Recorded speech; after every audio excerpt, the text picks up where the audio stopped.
Bonjour à tous et bienvenue pour ce nouveau live France DevOps. Aujourd'hui, on reçoit Vincent. Mais Vincent, avant de te donner la parole, je vais m'occuper un peu de la logistique. Est-ce que déjà tout le monde m'entend bien? Un petit coucou dans le chat. Super, impeccable. Donc vous l'avez vu, vous avez le chat en bas à droite. Juste à côté, vous avez l'onglet questions. Si vous avez des questions pendant le live, n'hésitez pas à les écrire ici et Vincent prendra le temps à la fin de la présentation pour y répondre. Vincent, aujourd'hui, tu vas nous parler de sécurité dans Kubernetes et plus particulièrement de Kubernetes. Je te laisse la parole, je te laisse te présenter et puis enchaîner sur ton talk. Je t'en prie. Ça marche. Bonjour à tous. Alors, je vais déjà juste partager mon écran, comme ça c'est fait. Hop. Hop. Est-ce que tout le monde voit? C'est bon. Hop. Slide. Déjà, bonjour à tous. Alors, moi, je fais partie de la société Point Base. On est spécialisé sur les sujets Cloud Native et je lead tous les sujets Cloud Native Security, y compris tout ce qui va être DevSecOps et Kubernetes Security. Et aujourd'hui, on va faire une petite présentation. Alors moi, j'aime beaucoup parler de la sécurité dans Cube au sens large, mais aujourd'hui, on va traiter un point, disons, un peu plus précis, qu'on va voir un petit peu comment ça va se dérouler. On va faire juste quelques petits rappels sur la partie sécurité Kubernetes, les points d'attention. On va faire un petit zoom sur la partie qui nous intéresse, quelques fonctionnalités et une petite démo pour la fin. Voilà. Ça va être un petit peu l'idée du talk pendant ces 45 prochaines minutes. Alors, n'hésitez pas, hein, moi je ne vois pas les questions parce que là, j'ai pris qu'un seul écran, mais s'il y a des questions qui sont pertinentes à être données en plein milieu du talk, il n'y a pas de problème non plus. Sinon, je répondrai à la fin. Si on fait une petite overview de la partie Kubernetes et des enjeux de sécurité sur cette partie-là, il y en a de nombreux, des différents en mode on-prem, encore des différents sur la partie cloud ou Kubernetes managé sur n'importe quel hyperscaler. On va avoir des problématiques de gestion externe des applications, comment on protège nos applications qui sont exposées dans un cluster Kubernetes, comment on s'assure que les conteneurs qui s'y trouvent sont potentiellement les bons. Par exemple, de ne pas avoir des malicious containers qui sont full parce que on s'est fait... par exemple, il y a beaucoup de malicious containers qui vont avoir une faute d'orthographe dans le nom du conteneur. Et sur la masse de clients ou la masse de clusters Kubernetes qui poolent des images, type Nginx, il peut y avoir une petite Nginx avec 2G, et en fait, ils font du cryptojacking et on ne fait pas attention. Donc ça, il y a des mécanismes qui peuvent le faire pour contrôler ou signer ou contrôler avec du Kyverno, ce genre de choses, quels conteneurs peuvent tourner dans mes clusters. On va avoir tout aussi l'interaction avec les cloud providers, comment sont gérés les métadatas, comment sont protégés, comment tout ça est protégé. On a aussi la partie, alors que j'affectionne particulièrement, mais on parlera pas beaucoup, qui va être tout ce qui va être workload identity. Comment je donne des droits particuliers à mes pods pour se connecter à des applis et des services managés dans mes cloud providers, pour avoir vraiment la vision least privilege sur l'intégralité de mon cluster. Et aujourd'hui, on va parler d'un autre sujet qui est vraiment cette partie-là au milieu, qui est la partie runtime protection. Donc, pour faire simple, qui est comment je peux contrôler le comportement de mes conteneurs, comment je peux détecter, bloquer que des conteneurs téléchargent des malicious packages, ou qu'ils essayent de modifier le réseau, ou qu'ils essayent de faire du DDoS interne, ou qu'ils essayent de prendre ou de compromettre les nodes, ou de compromettre les hosts, ou de compromettre le cluster, ou qu'ils essayent de manipuler le réseau, ou ça peut être aussi faire de l'injection de static pod dans les nœuds, ce genre de choses. Voilà. Tout le comportement des conteneurs vis-à-vis des hosts et vis-à-vis aussi de qu'est-ce qui se passe dans les conteneurs. Très souvent, on le verra un petit peu après, il y a beaucoup d'outils qui peuvent détecter les comportements anormaux, mais qui vont pas forcément les bloquer au moment où ils essayent d'exécuter ces problématiques. On verra un petit peu les problématiques de post-attack mitigation vs inline remediation. C'est un petit peu le point fort de l'outil. Je voulais faire un petit rappel qu'il existe et MitraTac a fait un framework qui est dédié à tous les vecteurs d'attaque pour les containers. Donc, c'est vraiment été conçu. Microsoft le font aussi. C'est quels sont les différents types d'attaques qui sont classifiés avec des mitigations possibles dans chacun des différents points. Et nous, on va essayer de voir, basé sur ce framework MitraTac, comment je peux non seulement détecter, mais surtout bloquer. On va regarder certaines qui peuvent être intéressantes, qui sont très faciles à faire, tout ce qui va être escape to host, tout ce qui va être exploitation de privilèges de containers, tout ce qui va être aussi service discovery, DDoS interne, resource hijacking, et tout cela, c'est vraiment un très bon point de départ quand on veut, où on se pose des questions de comment je sécurise mes clusters cubes, comment je sécurise mon conteneur, et surtout quels sont les risques que je dois mitiger. C'est un très bon framework pour cette partie-là.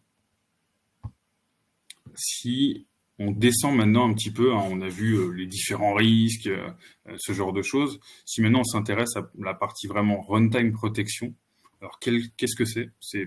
C'est vraiment, pour rappel, tous les conteneurs vont utiliser le même kernel sur chacun des hosts, font des ressources partagées, utilisent le même network. Et voilà. Toute cette partie-là vont faire des syscalls au même kernel, peuvent interagir sur certains fichiers du hôte si nécessaire, et ce genre de choses.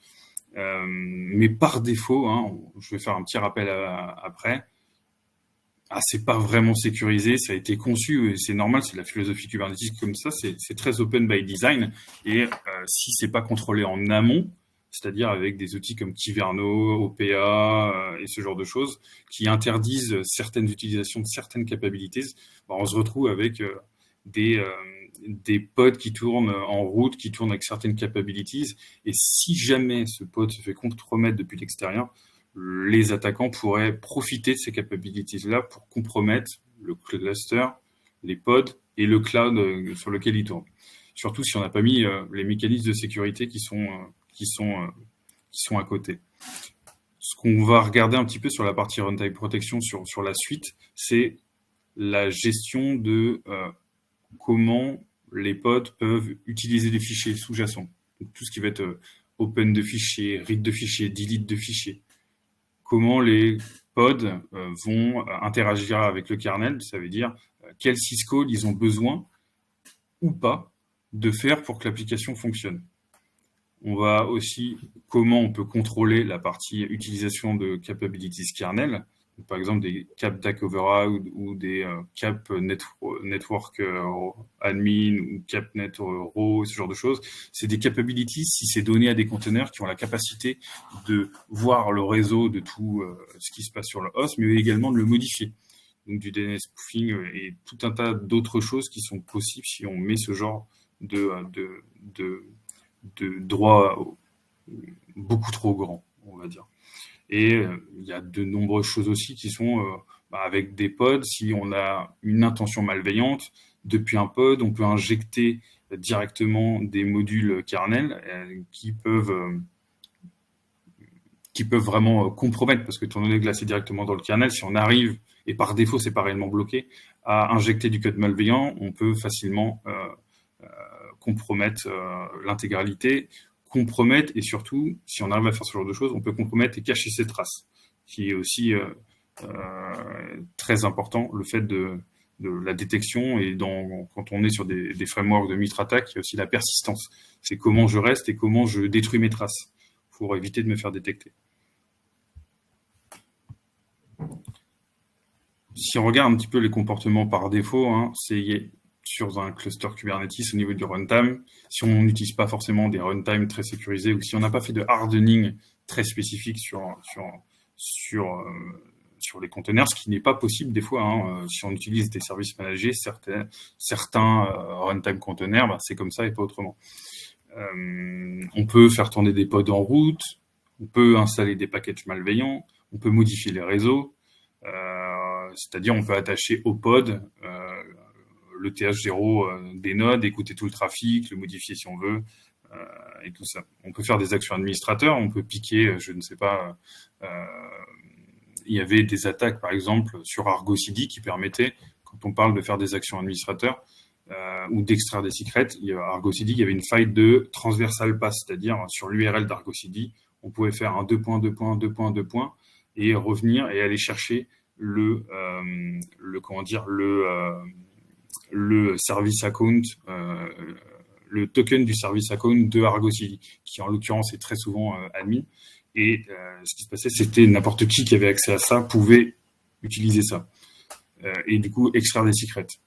Certains outils, on va le voir plus tard, peuvent le détecter, mais le pod ou l'action va être killée après, mais c'est tellement court qu'on va quand même recevoir le token. Le but de Kubermore après, c'est d'arrêter à la volée cet arrêt. Tu n'as pas le droit de le faire. Ok, je veux bien te détecter, mais je veux surtout te bloquer avant que tu aies extrait quoi que ce soit. Donc, c'est un petit peu l'idée. Il y a aussi tout ce qui va être protection contre les vulnérabilités zero day. C'est-à-dire qu'à un instant T,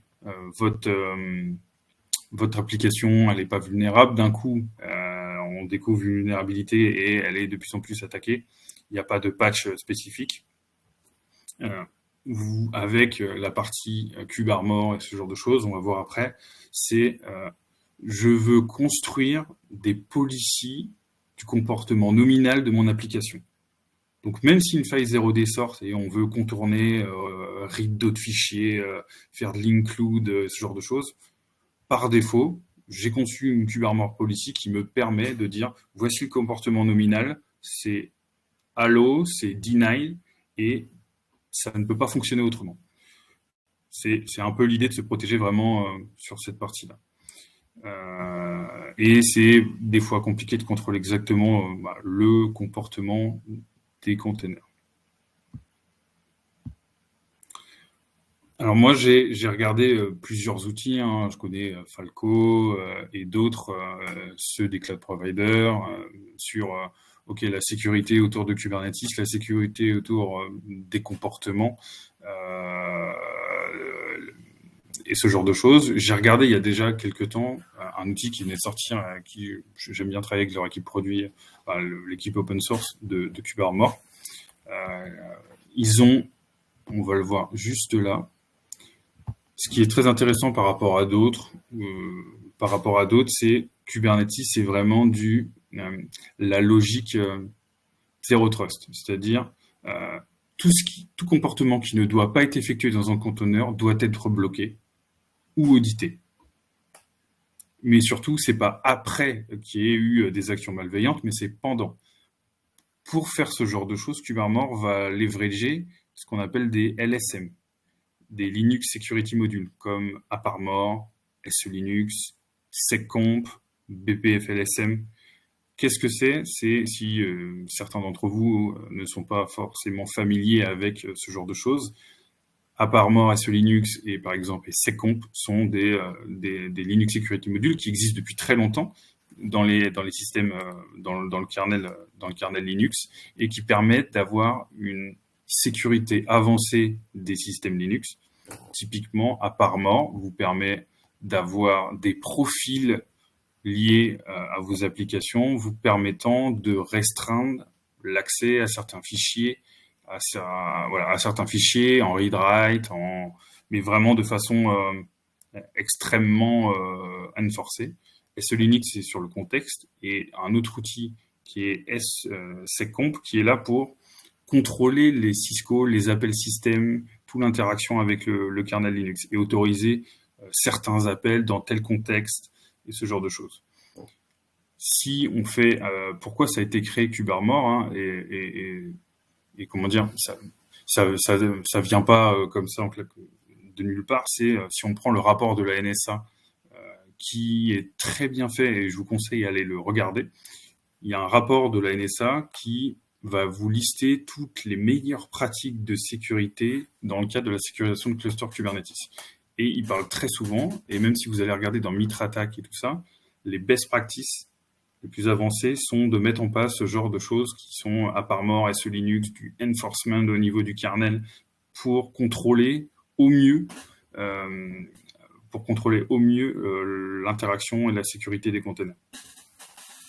Et KubeArmor tourne dans le user space et le reste dans le kernel space. En gros, ils ont créé ici dans KubeArmor une interface de matching pour faciliter l'implémentation de ce type de choses. On va le voir aussi juste après. Tout ce genre de choses, SE Linux, à part mort, et tout ça, c'est clairement possible de le faire directement dans des manifestes Kubernetes. Le seul problème, c'est que c'est très difficile à gérer sur le long terme. C'est compliqué à prévoir exactement quel LSM il faut mettre en place, étant donné que c'est compliqué. Le comportement ou la prévision des comportements des conteneurs, c'est aussi pas si simple que ça à faire. On verra qu'il y a des mécanismes basés sur ePBF et l'observability pour avoir une vision assez exhaustive de ce qui se passe dans le conteneur. Si on regarde un petit peu les key features de KubeArmor, ça va vraiment être security enforcement, leveragé avec des Linux security modules. Donc c'est vraiment du zero trust. Si ça ne doit pas avoir ce comportement, ça va pas le faire. Au-delà de ça, on peut avoir tout ce qui va être génération de logs. Quand une policy est compromise, quand une policy est déclenchée, ça va être logué. Ça va être logué non seulement, on le verra pendant la démo, avec quel process a voulu utiliser tel syscall sur tel fichier, vraiment de façon très précise et très détaillée. Et ça va vous aider aussi à implémenter de nouvelles policies. C'est vraiment la configuration, c'est très simple à mettre en œuvre. On verra, c'est vraiment dans du YAML. Vous n'avez pas besoin de forcément connaître comment fonctionne exactement SE Linux, SecComp, à part mort et tout ça pour pouvoir mettre ce genre de choses en place. Les use cases les plus importants à avoir en tête, c'est vraiment cette vision least privilege. C'est pouvoir whitelister du network, whitelister des process, et surtout whitelister des networks et du process en fonction des labels de vos containers, de vos déploiements, pour avoir, en gros, ça va faire un mapping entre vos KubeArmor policy et des SecComp et des LSM. Et surtout, c'est appliqué, basé, by namespace, by pods, en fonction de ce que vous avez envie. Vous n'êtes pas obligé de les mettre sur tous. Vous pouvez aussi utiliser des labels qui sont vraiment génériques à tous vos pods pour appliquer ces policies à tous. On a beaucoup parlé de Kubernetes, mais KubeArmor est aussi installable sur des VM, sur du bare metal et sur des environnements non Kubernetes, étant donné que ça se base et ça leverage des Linux Security Modules. C'est pas que conçu pour du Kube, et c'est très utile aussi sur la partie Edge Computing pour aller sécuriser, vraiment isoler très fortement des edge avec cette logique-là. Du coup, j'ai dit, il y a toutes les parties de déploiement, least privilege. Vous pouvez facilement faire matcher tout ce que je vous ai dit avant aussi, des frameworks de sécurité, Mitre, tout ce qui va être les frameworks de la NSA, tout ce qui va être CIS Benchmark. Vous pouvez appliquer toute cette logique-là sur des KubeArmor policy et vous assurer vraiment que vous bloquez certains patterns d'attaque. Ça va, on va le voir peut-être un tout petit peu après. Le but aussi, c'est de contrôler quels file systems sont accédés, quels process sont exécutés, mais pas que exécutés, mais par qui, et bloquer si il y a un bash qui est ouvert, si il y a je sais pas, le démon d'Apache essaye d'atteindre ETC password. On peut aussi le contrôler par cette façon-là, de vraiment contrôler quel système ou système calls sont profilés. Il y a toute cette partie-là qui sont vraiment importants. Pour résumer, c'est vraiment du zero trust au niveau du runtime. T'as pas besoin d'avoir ce comportement, tu le fais pas. C'est pas juste detect and response, c'est je t'ai détecté, mais je t'ai quand même bloqué avant que tu fasses quoi que ce soit. Si on revient un petit peu et on regarde un peu ce qui peut se faire un petit peu, disons, ailleurs, il y a très souvent des softs qui vont faire du post-attack mitigation. C'est-à-dire qu'ils vont détecter avec EPBF qu'il y a eu certaines actions qui ont été effectuées dans le conteneur et puis ils vont aller à delete ou kill le process ou le pod. Le problème de ça, ça fonctionne en killant des processus suspects et ça réagit quand ça réagit sur une alerte, sur une action qui a déjà été effectuée. Mais en aucun cas, ça interdit à un attaquant d'exécuter un binaire, de faire un cat d'un fichier sensible. Dans tous les cas, on va le faire. Si c'est du post-attack mitigation, même avec voilà, ça peut être tout un tas, on va dire, d'outils qui peuvent sysdig ou voilà ou comment dire ou Falco ou ce genre de choses ou Prisma ou ce genre de choses.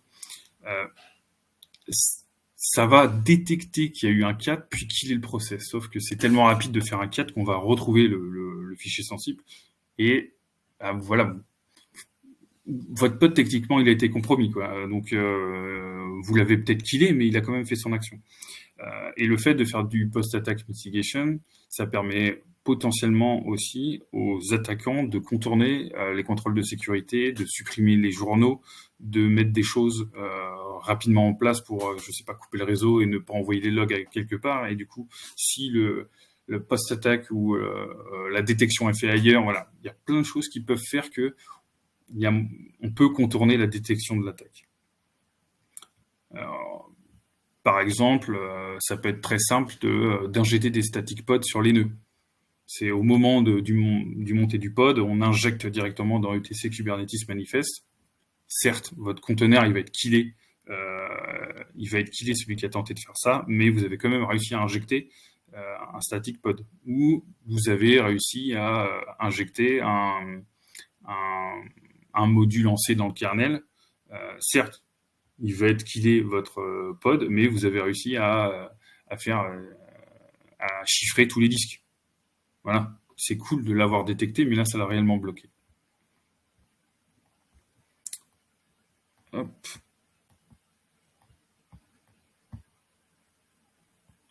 La logique, du coup, de Kubermore, c'est vraiment inline mitigation.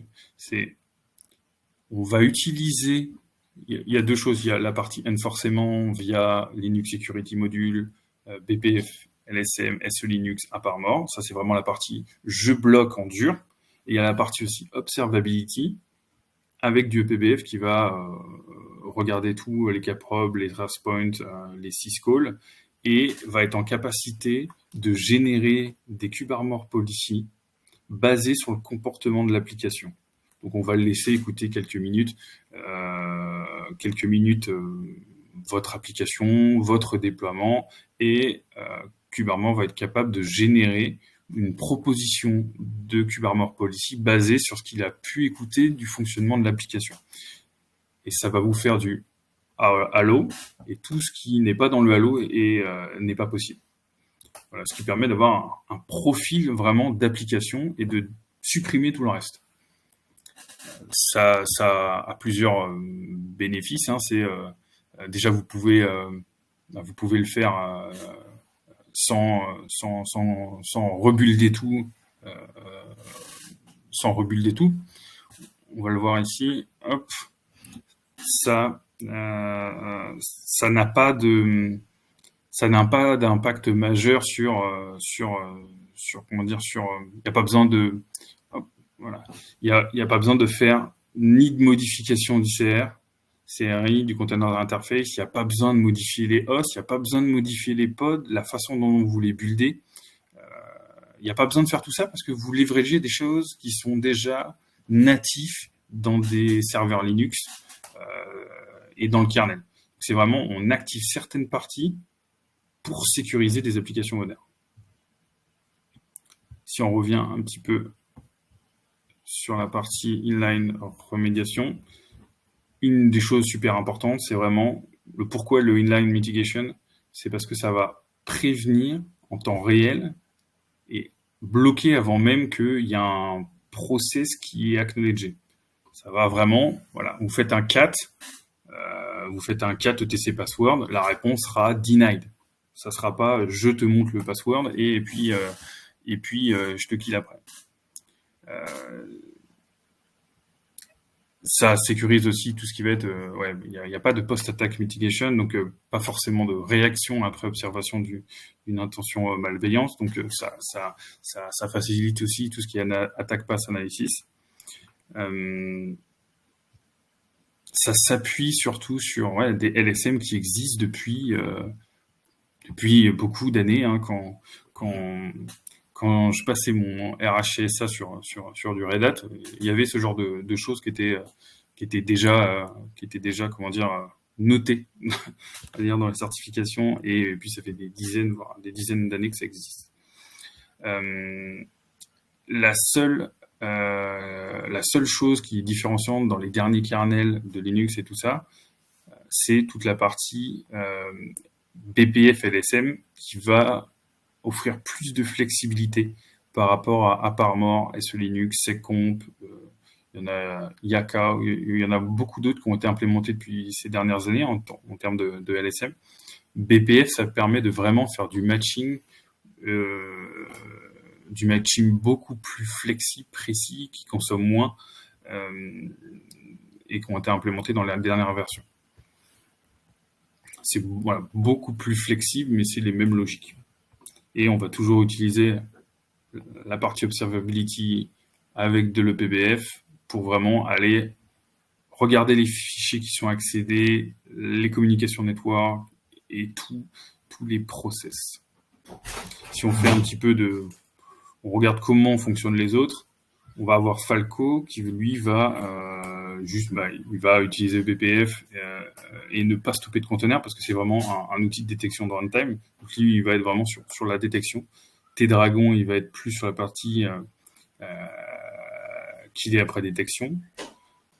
Et la partie Aqua sur la partie plus kill process from user space.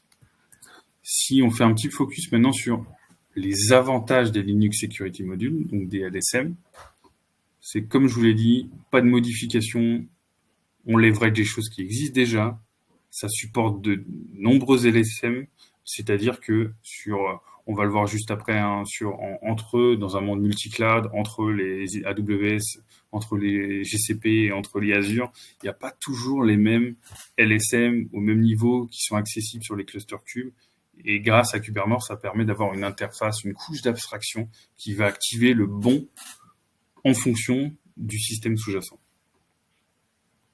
Et de gérer vraiment la complexité de tout ça qui est possible, hein, vraiment avec des pod security policy, on peut renseigner des AppArmor profile, des SecComp profile, des SE Linux, des certaines capabilities dans les déploiements ou mettre toute la partie read-only, root, file system, vraiment du renforcement avancé dans des déploiements manifestes, c'est possible aussi. Mais pour certaines parties, voilà, cela typiquement, Native AppArmor Profile SecComp, c'est vraiment pas si simple, surtout à l'échelle de savoir quel profil doit être mis, et surtout, c'est pas le tout de le mettre ici, mais il faut surtout le déployer sur les clusters cubes, et ça, et sur les nodes, et ça, c'est pas du tout simple à l'échelle, quoi. Étant donné en plus que toute la partie SecComp et compagnie AppArmor, ça va dépendre aussi beaucoup de l'application, et l'application, elle évolue tout le temps. Donc ça voudrait dire, voilà, il faudrait une usine à gaz pour à chaque fois retransmettre tous ces profiles-là sur les serveurs directement. Kubernetes, ça permet de manager tout ça via des démons, ce qui est plutôt sympa, et de faire le matching et couvrir cette complexité entre cet enforcement de Linux du kernel qui est assez compliqué et la partie Kubernetes. Donc, on va le voir juste après, techniquement, comment on le fait. Donc, comme je le disais, hein, c'est pas vraiment simple de prédire quel est l'SM. Et puis, c'est encore changer manuellement les politiques. Non, c'est vraiment très compliqué. C'est des super bonnes pratiques, mais dans la réalité, c'est vraiment pas simple de mettre ça en place. Comme je le disais aussi sur la partie multi-cloud, voilà, tout le monde n'évolue pas au même risque, tout le monde n'a pas fait les mêmes choix technologiques. Par défaut, chez AWS, ils vont tous utiliser BPFLSM, et puis d'autres, non, pas forcément. Donc, faut avoir un outil pour maîtriser cette complexité et s'assurer qu'on est sécurisé exactement de la même manière à droite, à gauche, et de pas connaître exactement comment fonctionne le kernel d'Amazon. C'est un peu l'idée. Si on fait un petit focus aussi sur la partie BPFLSM, donc c'est juste BPFLSM, c'est juste un programme en bytecode. Techniquement, je sais pas si je l'ai mis. Hop. Non, je l'ai pas mis là, mais c'est pas grave. Techniquement, il y a du mapping qui est fait entre le kernel namespace et le user namespace avec du mapping, et le programme BPFLSM va réussir à faire matcher en fonction de ce qui a été mis dans les kubearmor policy et d'implémenter les bons LSM. Hop. Je faisais juste un petit rappel sur c'est pas pour dire kubearmor c'est un outil qui va tout faire, ce genre de choses. C'était juste un petit rappel avant que je vous fasse une démo. Sur la partie kube sécurité, kubearmor, il va vraiment se focaliser sur la protection des comportements des containers. Il y a bien sûr tout un tas de choses qui peuvent être faites en amont et qui est très important et à ne surtout pas sous-estimer, qui va être la partie admission contrôleur. Donc comment je m'assure que des configurations risquées ne sont pas déployées ici, qui peuvent être protégées par kubearmor et du coup supprimées, ou dilétées, ou ne marcheront pas sur des clusters hébergeant du kubearmor. Mais c'est vraiment important d'avoir un admission contrôleur à la Kyverno, à Open Policy Agent, ici, pour s'assurer qu'on n'applique pas des déploiements vérolés. Et puis, ces règles d'admission contrôleur, il faut aussi les tester en amont, et grâce à des outils qui ont des CLI, comme Kyverno ou Open Policy Agent, on peut tester ces manifestes qu'on veut déployer contre des règles de sécurité. Ça permet de ne pas arriver jusqu'ici. Et puis, il y a toute la partie aussi image scanning, qui est aussi très important, mais c'est pas l'idée pour cette partie. On va faire une petite démo. Juste avant la petite démo, je pense que c'est important d'aller juste jeter un œil sur, concrètement, où on a parlé de BPFLSM, de kubearmor, de toutes les LSM possibles et imaginables. Concrètement, comment ça marche, comment ça va être implémenté, c'est plutôt très simple. Déjà, kubearmor a une CLI qui s'appelle Karmor, et techniquement, vous avez juste à faire Karmor install, il va installer ses démons, et tout sera bon.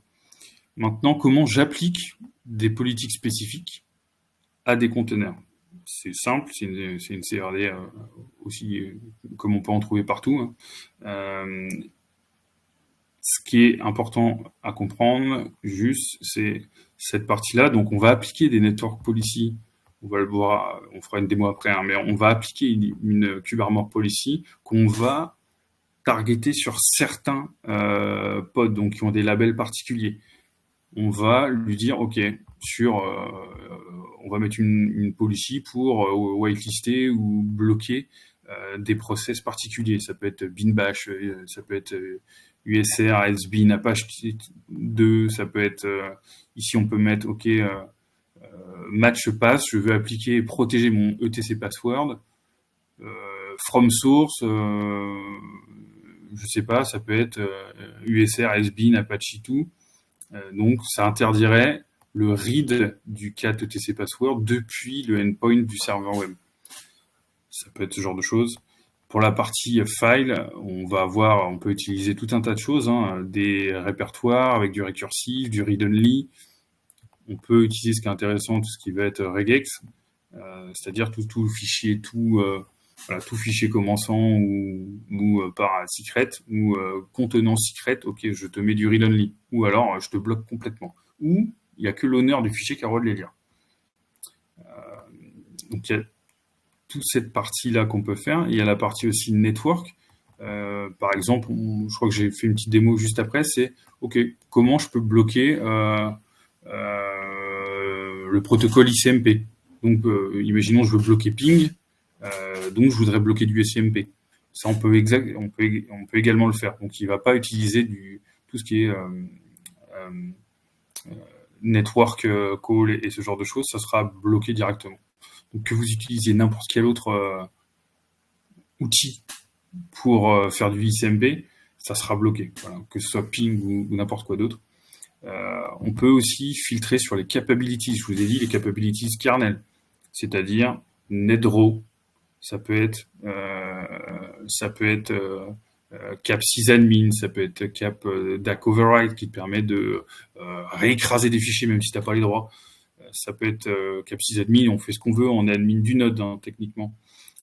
Et voilà, il y en a quand même, je sais pas combien j'en ai regardé pas mal sur ça. Il faut vraiment éviter quoi. Donc ça permet de vraiment filtrer sur si on en a besoin ou non. On peut allouer certains et on peut deny le reste ou on peut faire un bloc de tout. On va avoir aussi des choses beaucoup plus précises qui vont être les syscalls.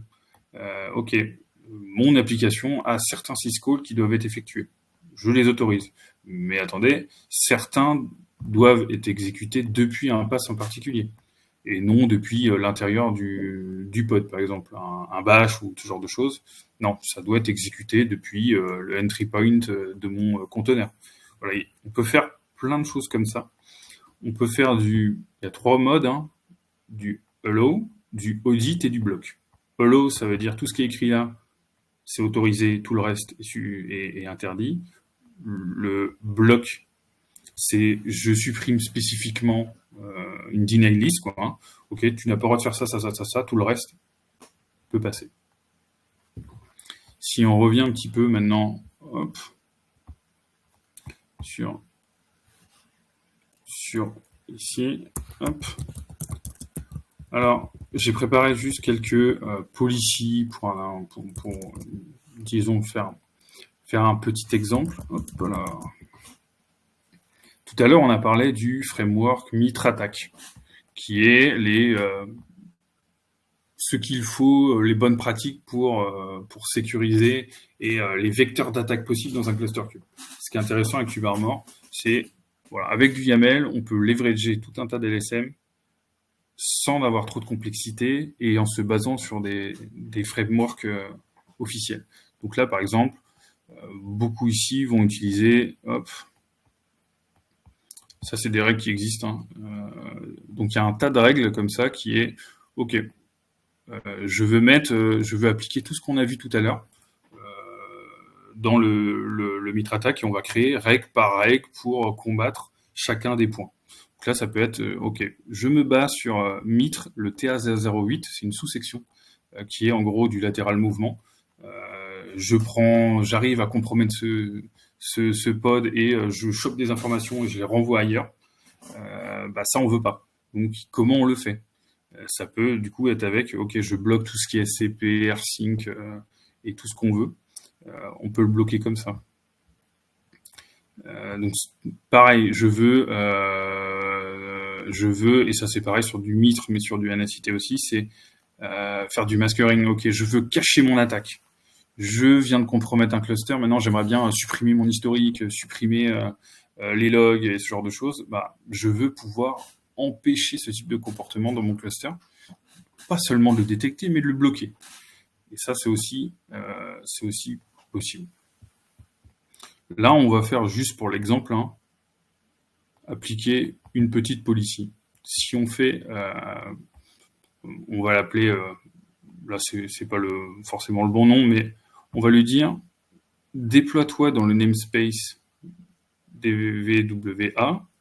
Je veux que tu bloques et tout process ayant un pass qui est ls ou apt. pour interdire le fait de voir ce qu'il y a dedans et interdire de télécharger des packages malveillants. Je vous rassure, là, c'est comment dire, c'est un exemple, hein, mais si on regarde, on va dire les plus hop, on pourrait très bien appliquer une politique comme ça, qui prend en compte l'ensemble des package managers qui existent.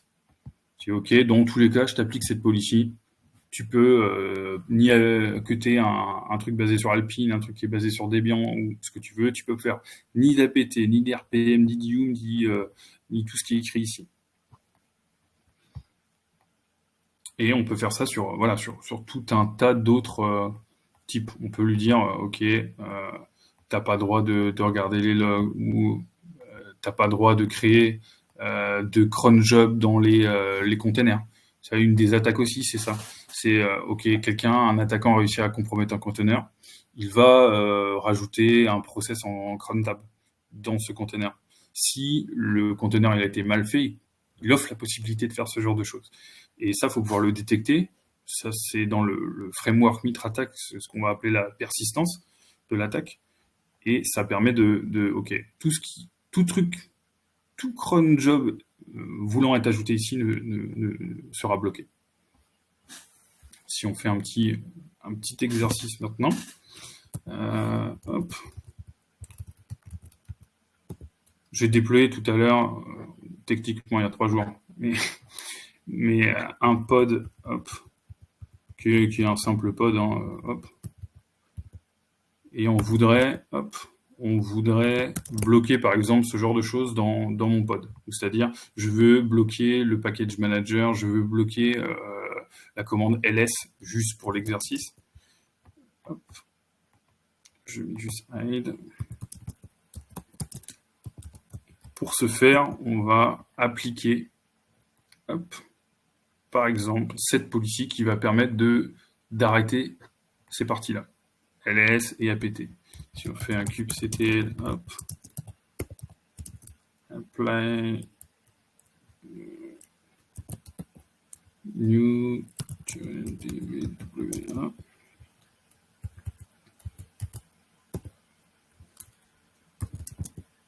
Maintenant, je peux plus.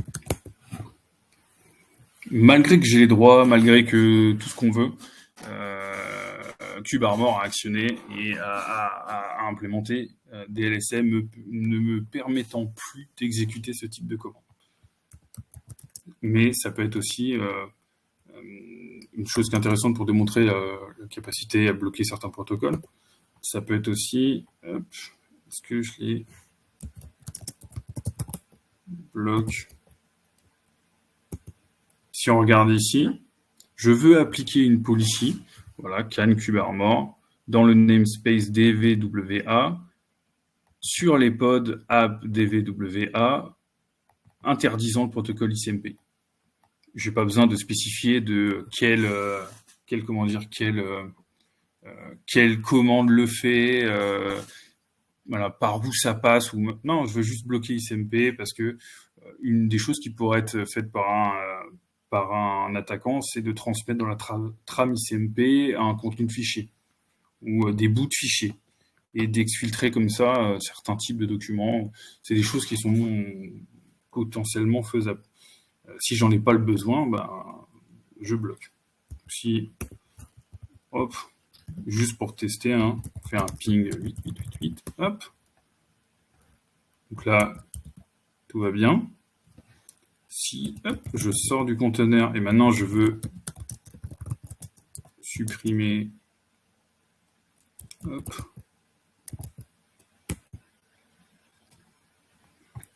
Donc là, j'ai appliqué la policy dans le namespace qui me concernait. Et techniquement, j'ai plus accès au raw socket.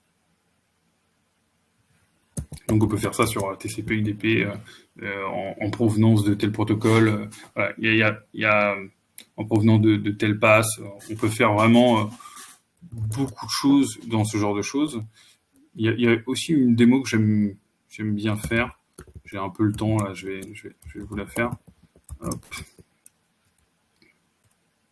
Hop, je regarde juste. Hop, les pods. Ok. Je je vais juste déployer une application qui est vulnérable au shell shock. Hop. Ça, c'est un simple c'est une application qui est vulnérable sur cette CVE en particulier, qui permet de faire du reverse, obtenir et de pouvoir faire du shell dedans, quoi. Hop. On va juste faire un kubectl apply. C'est shell. Hop.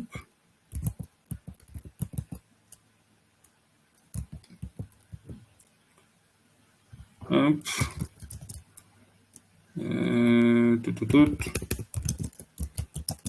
Je regardais juste un truc.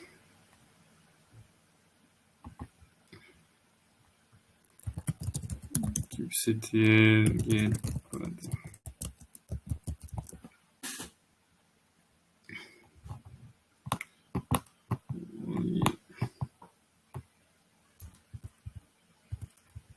Hop.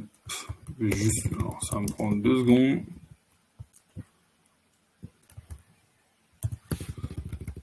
Hop, hop. Et voilà. Ok. Clac. Je fais juste ça. On va lancer un autre pod à côté qui va servir de plateforme, on va dire, d'attaque. Hop. On va juste taper la petite commande qui tape sur l'IP du pod, qui va bien. Et en gros, ça nous permet, depuis le pod qu'on a nommé mycurlpod, on a tapé l'IP du pod qui est vulnérable pour lui demander, OK, lance-moi un bin bash et lis-moi le cat etc password. Ce qui peut arriver, c'est dommage pour vous si ça arrive, mais pour faire de l'injection de commandes et ce genre de choses, c'est des choses qui peuvent arriver, et comment on se protège de ce genre de choses, ça va être pas plus difficile. On va mettre une policy, hop. On va mettre une policy, hop, qui va dire, OK, bloque-moi le process bin batch sur l'app qui est shell shock. Si on applique cette policy, kubectl apply-f shell policy, hop.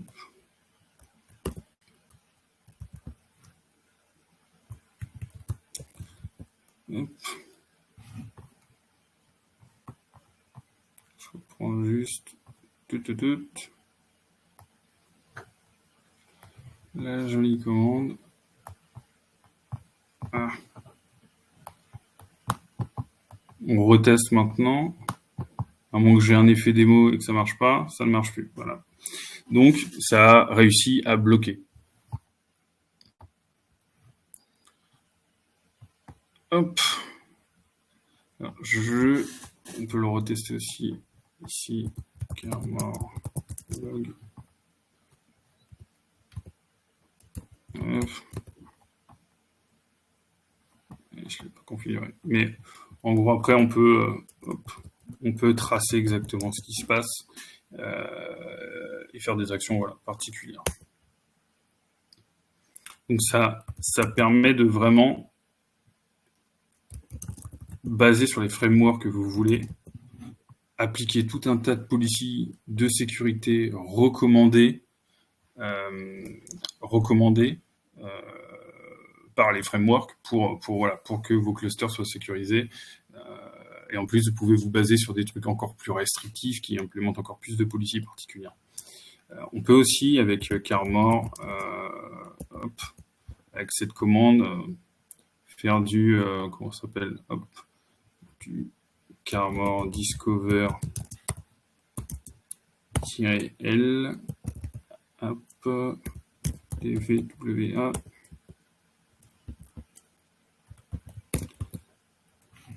Par exemple, cette commande, Bon, là, on l'a fait sur une application qui est vraiment très vérolée, donc c'est normal que ça remonte ça.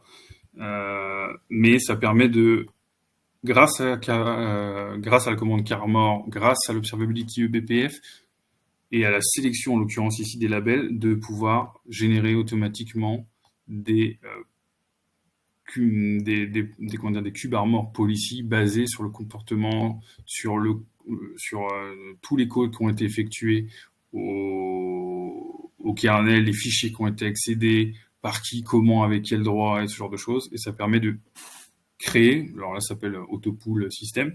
Voilà, c'est basé sur le comportement. Je crée une policy qui convient uniquement à mon application. Et même si j'ai une faille 0D qui sort, de toute façon, c'était pas le comportement nominal. Donc, même si on essaye de péter avec mon appli avec une faille 0D, c'était pas le comportement à la base, donc ça sera pas accepté.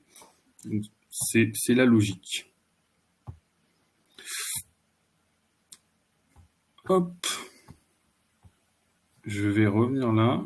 Est-ce que vous avez des questions du coup? Parce que du coup, ça va être fini pour moi. Je vais essayer de rester un petit peu dans les temps.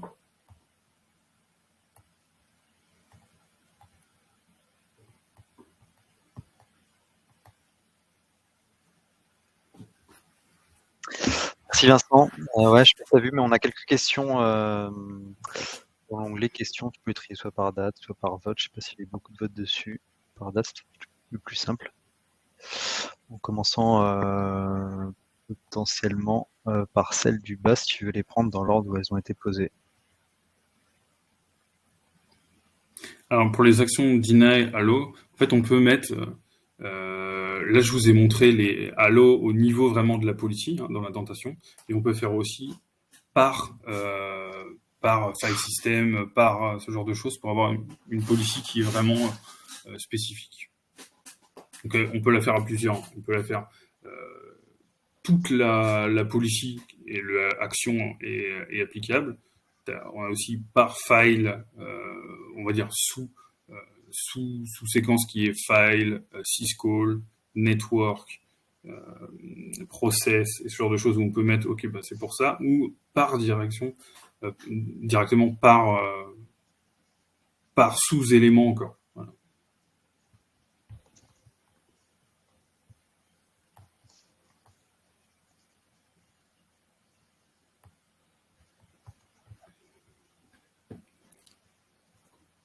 Normalement, je vois pas d'autres questions. Ah si, j'ai pas vu les questions. T'étais où sur le chat peut-être? Ouais, j'ai vu une question sur le chat. Nombre de complexité. Je vais juste prendre. Est-ce qu'on peut avoir des actions? Ça, je l'ai fait. Question de troubleshooting. On a bloqué tous les accès, y compris type exécution de shell. Comment peut-on débugger des pods qui posent problème? Bah, ça, c'est toujours le truc. Hein. Mais exécution de shell, par exemple, c'est alors là, c'est autre question. Troubleshooting. Si on bloque tous les accès, y compris type exécution de shell, comment peut-on débugger des pods qui posent problème? Déjà, la bonne pratique, c'est pas avoir de shell dans un container. C'est pour ça qu'on va aller de plus en plus vers des distro-less containers, ce genre de choses qui ne contiennent pas de shell, de bash, de ce qu'on veut, parce que on ne doit pas ouvrir on ne doit pas pouvoir techniquement ou dans les meilleures best practices ouvrir de terminal dans un container. Ça doit être débugué de façon différente. Mais si vous deviez le faire, de toute façon, vous pouvez quand même créer des network policy spécifiques pour ça.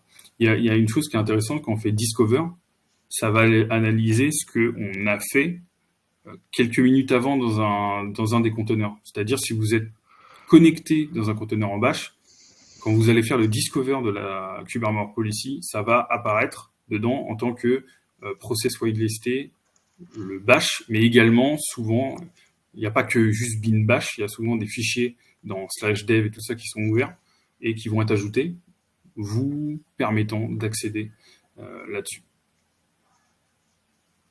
Et l'avantage aussi, c'est si vous devez faire un rollback très rapide, étant donné que c'est pas des trucs qu'on pousse sur tous les serveurs comme ça, avec du Ansible et qui peut être très compliqué, là vous pouvez quand même faire, disons, du marche arrière ou juste passer en mode audit au lieu de bloc pour tester. C'est des choses qui sont aussi faisables.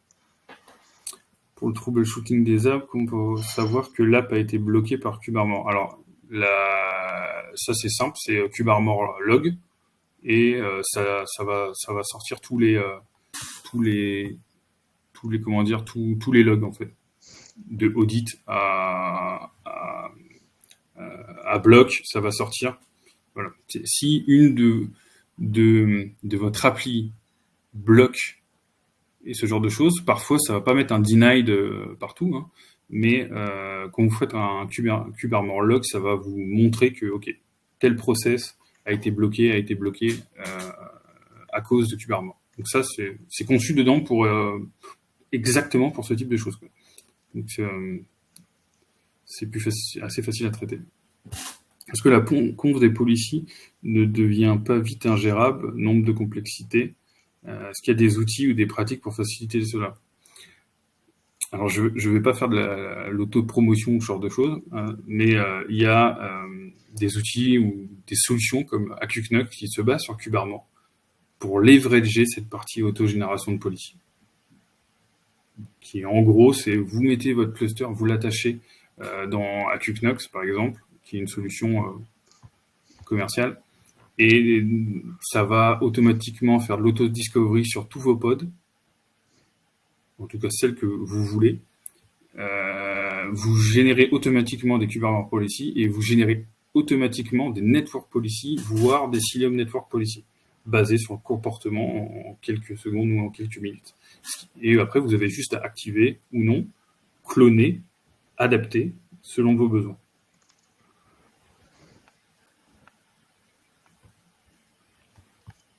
Est-ce que ça répond un peu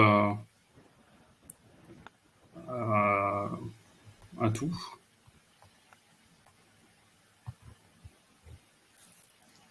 Est-ce qu'il y a d'autres questions qui apparaissent ou est-ce qu'on est bon?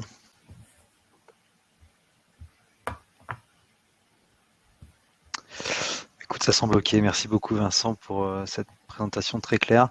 Du coup, le live sera dispo dans... J'ai juste une dernière question. Vas-y. Faut-il toujours garder l'action de protection par kill en plus? Étant donné que... Alors, je vois pas très bien, mais je vois pas pourquoi un kill en plus c'est l'air d'un autre outil. En fait, là, il n'y a même pas de kill parce que l'action n'est même pas exécutée, quoi. C'est bloqué en amont, quoi.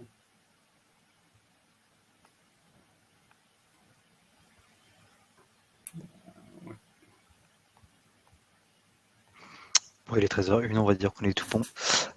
Donc, qu'est-ce que je disais? Oui, le live sera dispo, le replay sera dispo dans quelques jours sur France DevOps. N'hésitez pas à aller faire un tour sur francedevops.fr pour voir les prochains talks qui sont proposés. On en a jusqu'à la fin de l'année. Je crois que le dernier qui est prévu jusqu'à présent est annoncé pour le 15 janvier. Et, voilà. Et n'hésitez pas à proposer vos sujets si vous en avez sur le CFP. On est toujours friand de nouvelles presse. Vincent, encore merci. Bon après-midi à tous et à très bientôt. Merci. Au revoir. Salut.